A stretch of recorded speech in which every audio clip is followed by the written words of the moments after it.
We are back with the Fox News alert. We can now report, per U.S. Secret Service, that an armed man in his 20s was shot and killed by U.S. Secret Service agents in the local sheriff's department at Mar-a-Lago after unlawfully entering the secure perimeter. Any minute now, we're expecting a press briefing out of Mar-a-Lago from the FBI, Secret Service, and local officials.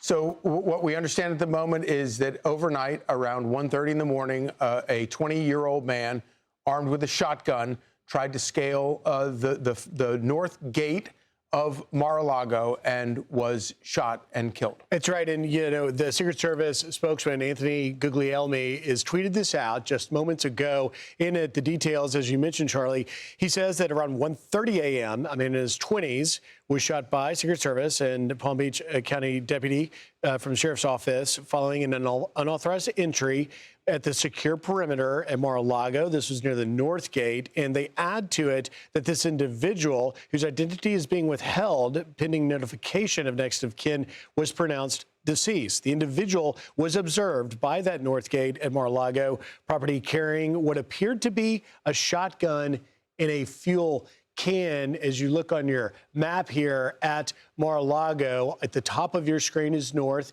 at the bottom of your screen is south. So this would, of course, be the third attempt that we know of on the life of President Trump. Last night, he was not at Mar-a-Lago. He was at the governor's ball, the governor's formal ball at the White House.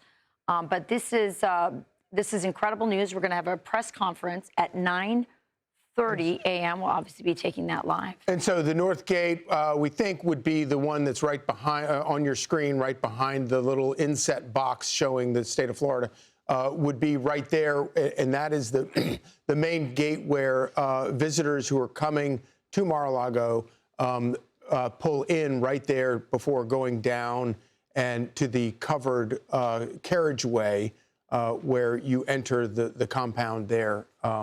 And as Rachel points out, this would be the third attempt that we know of that has been thwarted of people trying to do harm. Of course, in one of those cases, actually managing to shoot the president, but in the ear, and the second one being at the golf course down there in Florida. And as we get details, which are just coming in with the press conference, we wait any moment could come from Mar-a-Lago. We do at least know from the Secret Service that Secret Service agents and this Palm Beach County Sheriff's Office deputy confronted this man, and shots were fired by law enforcement during the encounter. No U.S. Secret Service or Sheriff's Office personnel were injured in the incident. There were no Secret Service protectedness present at the location, meaning that there was no one that Secret Service protects. The president, the first lady, and others were at that north gate. It appears that this individual, according to just the details we're getting from the Secret Service in this social media tweet, is that the individual approached the north gate, but not necessarily posing a direct harm to any of the protectees that the Secret Service is sworn to protect there. He did not breach the gate. Is that how you read it? We're waiting to get more details on that, but it does appear that the individual was observed by the Secret Service attempting to enter the property, but it appears that the fact that they say he had what appeared to be a shotgun and fuel cans is the really troubling stuff. Very troubling. We just had, of course, an individual on trial now for that second attempt on the president's life that had set up a sniper's lair. And it's a reminder of what a difficult job it is to actually protect a place like Mar-a-Lago, because, of course, you have US 1 coming down on the east side there between the beach there on the far right on your screen and the compound on the left. And then the US 1 comes down and then curves around, and the south gate being at the bottom of the screen where the Chiron is. And then that road curves around entirely around the bottom of the property and then goes to a bridge that goes back over to West Palm Beach. And, of course, Mar-a-Lago, the name meaning from sea to lake, meaning the sea on the right there, all the way to the lake, which is the sound, the intercoastal waterway that goes between Palm Beach and West Palm Beach, where all of those bridges connect. So in a weird way, Mar-a-Lago is kind of exposed to the public on 3 sides, and that presents a particular challenge for Secret Service. Well, let's bring in Dan Bongino. We have him on the.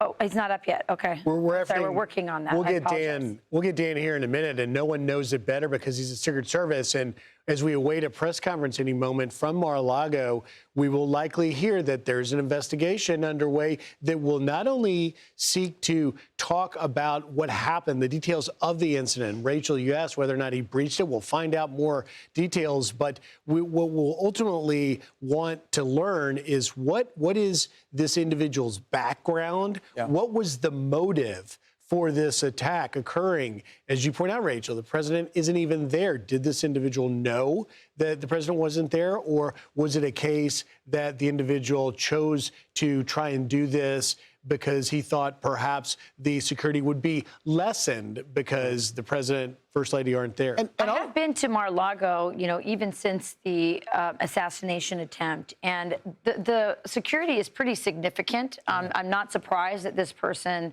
was shot and killed because, as we've been talking about earlier, there's been multiple attempts on this president's life. And so Secret Service and all the security around the president and his family is always on very high alert. Yeah. And so if the gunman approached that gate, the other problem is, especially with a shotgun and gas cans, the other problem with that is that there's nowhere to park.